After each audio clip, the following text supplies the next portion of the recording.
নমস্কার, আপনাদের সবাইকে আন্তরিক স্বাগত জানাই। আজ ১৬ জুলাইয়ের বিস্তারিত আবহাওয়ার বিশেষ প্রতিবেদনে আপনাদের স্বাগত। আজকের এই প্রতিবেদনে আমরা জানব পশ্চিমবঙ্গের সামগ্রিক আবহাওয়ার পরিস্থিতি, বর্ষাকালের বর্তমান প্রভাব, আলিপুর আবহাওয়া দপ্তরের পূর্বাভাস অনুযায়ী কোথায় কোথায় বৃষ্টির সম্ভাবনা রয়েছে, কোন কোন জেলায় বজ্রবিদ্যুৎ সহ বৃষ্টি হতে পারে এবং আগামী কয়েকদিন আবহাওয়া কোন দিকে এগাতে পারে, তাই পুরো প্রতিবেদনটি শেষ পর্যন্ত আমাদের সঙ্গেই থাকুন। বর্ষাকাল এখন রাজ্যের ওপর যথেষ্ট সক্রিয় রয়েছে। আলিপুর আবহাওয়া দপ্তরের পূর্বাভাস অনুযায়ী বঙ্গোপসাগর থেকে আসা আর্দ্র বাতাসের প্রভাবে পশ্চিমবঙ্গের বিভিন্ন জেলায় বৃষ্টির অনুকূল পরিবেশ বজায় রয়েছে। ফলে দিনের বিভিন্ন সময় আকাশের চেহারা বদলে যেতে পারে। কোথাও সকাল থেকে মেঘলা আকাশ দেখা যেতে পারে, আবার কোথাও দিনের শুরুতে রোদের দেখা মিললেও দুপুরের পর মেঘ জমে বৃষ্টি নামতে পারে। এই পরিবর্তনশীল আবহাওয়াই এখন বর্ষাকালের স্বাভাবিক বৈশিষ্ট্য। দক্ষিণবঙ্গের কথা যদি বলা হয় তাহলে কলকাতা, হাওড়া, হুগলি, উত্তর ২৪ পরগনা, দক্ষিণ ২৪ পরগনা, নদিয়া, পূর্ব বর্ধমান, পশ্চিম বর্ধমান, মুর্শিদাবাদ, পূর্ব মেদিনীপুর, পশ্চিম মেদিনীপুর, ঝাড়গ্রাম, বাঁকুড়া, বীরভূম এবং ২ পুরুলিয়া জেলায় বিভিন্ন এলাকায় হালকা থেকে মাঝারি বৃষ্টিপাতের সম্ভাবনা রয়েছে। কিছু এলাকায় বজ্রবিদ্যুৎ সহ দমকা হাওয়া বইতে পারে। দুপুরের পর এবং সন্ধ্যার দিকে বৃষ্টির প্রবণতা তুলনামূলকভাবে বেশি থাকতে পারে। শহরাঞ্চলের কিছু নিচু এলাকায় অস্থায়ীভাবে জল জমার সমস্যাও দেখা দিতে পারে। কলকাতা ও তার আশেপাশের এলাকায় আর্দ্রতার মাত্রা বেশি থাকায় দিনের বেলায় কিছুটা অস্বস্তি অনুভূত হতে পারে। তবে বৃষ্টি শুরু হলে তাপমাত্রা কিছুটা কমে গিয়ে আবহাওয়া আরামদায়ক হয়ে উঠতে পারে। অফিসগামী মানুষ, ছাত্রছাত্রী এবং কর্মজীবীদের যাতায়াতের সময় ছাতা বা রেনকোট সঙ্গে রাখার পরামর্শ দেওয়া হয়েছে।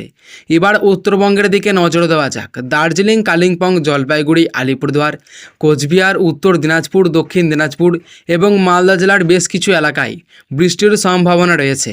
পাহাড়ি এলাকায় কোথাও কোথাও ভারী বৃষ্টিপাত হলেও ছোটোখাটো ধস বা রাস্তা পিছল হয়ে যাওয়ার মতো পরিস্থিতি তৈরি হতে পারে।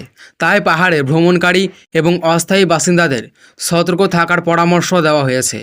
আলিপুর আবহাওয়া দপ্তরের মতে বর্ষাকাল সক্রিয় অবস্থানে বজায় থাকায় আগামী কয়েকদিনও রাজ্যের বিভিন্ন জেলায় দফায় দফায় বৃষ্টির সম্ভাবনা থাকবে। কোথাও অল্প সময়ের জন্য ভারী বৃষ্টিপাত হতে পারে, আবার কোথাও থেমে থেমে হালকা বৃষ্টি চলতে পারে। তাই দিনের শুরুতে আবহাওয়া স্বাভাবিক মনে হলেও বিকেলের দিকে পরিস্থিতি দ্রুত বদলে যেতে পারে। বর্ষাকালের এই সময়ে কৃষিক্ষেত্রেও গুরুত্বপূর্ণ প্রভাব পড়তে পারে।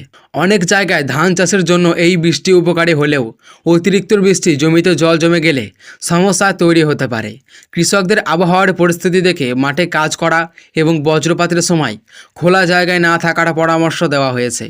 মৎস্যজীবীদের জন্য সতর্ক থাকার পরামর্শ দেওয়া হয়েছে।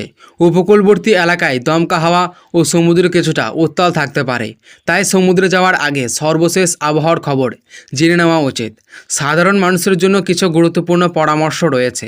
বজ্রপাতের সময় খোলা মাঠে না থাকা, বড় গাছের নিচে আশ্রয় না নেওয়া, অপ্রয়োজনীয়ভাবে বাইরে না বের হওয়া এবং প্রবল বৃষ্টির সময় জল জমা রাস্তা পার হওয়ার ক্ষেত্রে সতর্ক থাকা উচিত।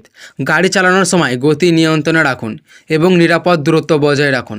আগামী কয়েকদিন পশ্চিমবঙ্গের বর্ষাকালের প্রভাব অব্যাহত থাকতে পারে।